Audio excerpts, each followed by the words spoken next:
Hello friends, welcome to Velu சமையல். இன்றைக்கி என்ன ரெசிபினா தக்காளி தோசை. அதுக்கு தேவையான பொருளை நம்ம பார்ப்போம்.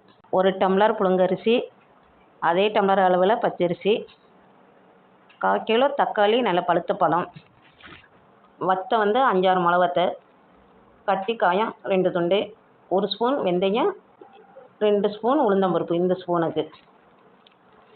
இப்போ நம்ம அதை எல்லாத்தையும் ஒன்றா சேர்த்து 2 அரிசியும் ஒன்றா சேர்த்தணும். வெந்தயம் உளுந்தம்பருப்பையும் போட்டுக்கணும். நல்ல 4 மணி நேரம் நம்ம ஊற வச்சு அரைக்கணும். எல்லா பொருளையும் நம்ம போட்டுக்கணும்.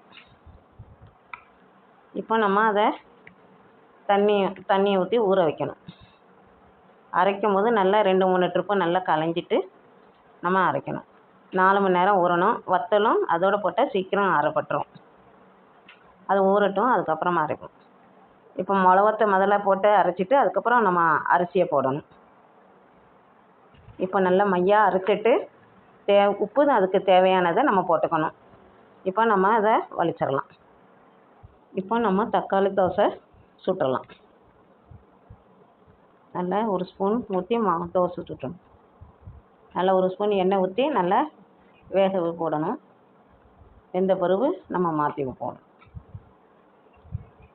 இப்போ நம்ம இந்த தோசையை எடுத்துடலாம். இப்போ நம்ம அடுத்தது 1 கரண்டி மாவு ஊற்றிக்கணும். நல்லா தோசையை சுட்டுக்கணும்.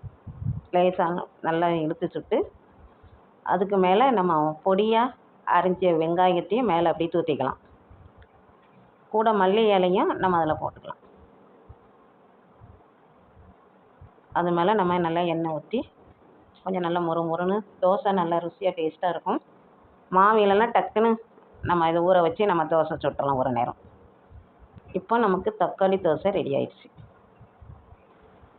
இப்போ நமக்கு இந்த தக்காளி தோசைக்கு தேங்காய் சட்னி சூட்டாக இருக்கும். இந்த ரெசிபி உங்களுக்கு பிடிச்சிருக்குன்னு நினைக்கிறேன். நீங்களும் ட்ரை பண்ணி பாருங்கள். அடுத்த வீடியோவில் பார்ப்போம்.